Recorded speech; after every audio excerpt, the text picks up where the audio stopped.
Okay, we see a lot of discussion in the fitness community about natural or not, taking steroids or not. This is the so-called Natty Debate.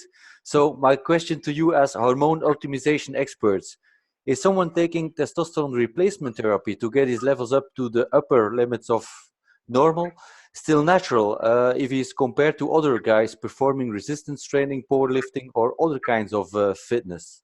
And if this is your first time here, make sure to subscribe so you can learn more about fitness and nutrition, hormones and anti-aging, all this to optimize your life overall. And hit that notification bell so you don't miss anything. What's your take to that, Keith?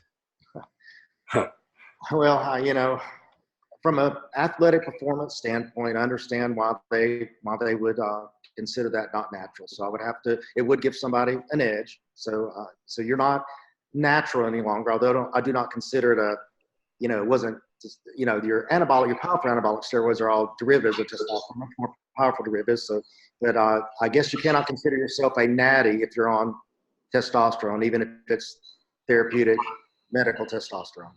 Yeah. But being natural is becoming old, sick, and It is. Yeah, I mean, I've been on testosterone for 23 years now, and I couldn't hit a baseball or play rugby, or I don't have the skill of winning an Olympic medal. I mean, I've got good reflexes there sometimes, so tough drops I can grab it. But overall, it doesn't make you into an Olympian. You have to have certain skill and practice that goes behind it. And yeah, maybe the testosterone helps you a bit. But I mean, you be whoever you want to be at the end of the day. If testosterone makes you feel better, it relieves your symptoms, it improves the quality of life. I don't think it should be looked at through the prism of athletic performance as much as life extension, in the sense that we know that testosterone enhances the release of telomerase, which lengthens the telomeres. So that's almost an anti-aging benefit. And if that does translate into better quality of life and less disease as you get older, that's very beneficial. And it shouldn't just be looked at as, oh, you're not natural. You can see where the conflicts, right?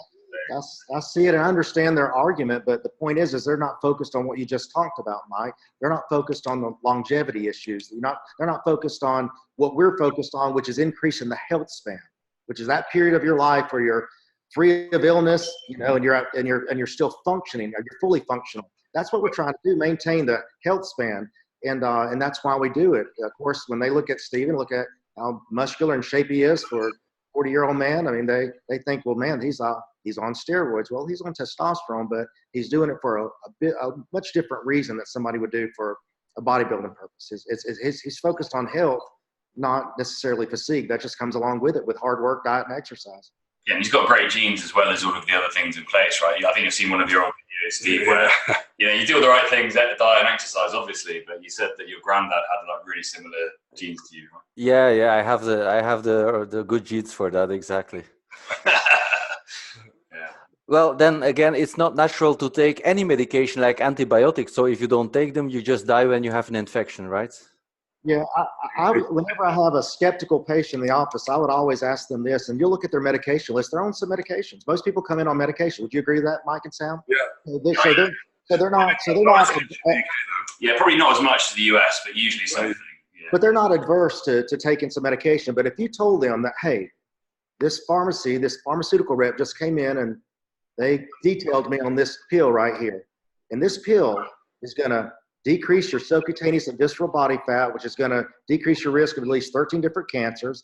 It's going to improve your sex drive. It's going to help improve your ED. It's going to increase your bone mineral density. It's going to increase your lean muscle mass, improve your cognition, decrease your depression, help protect against Alzheimer's disease. Would you take it? Would you take it?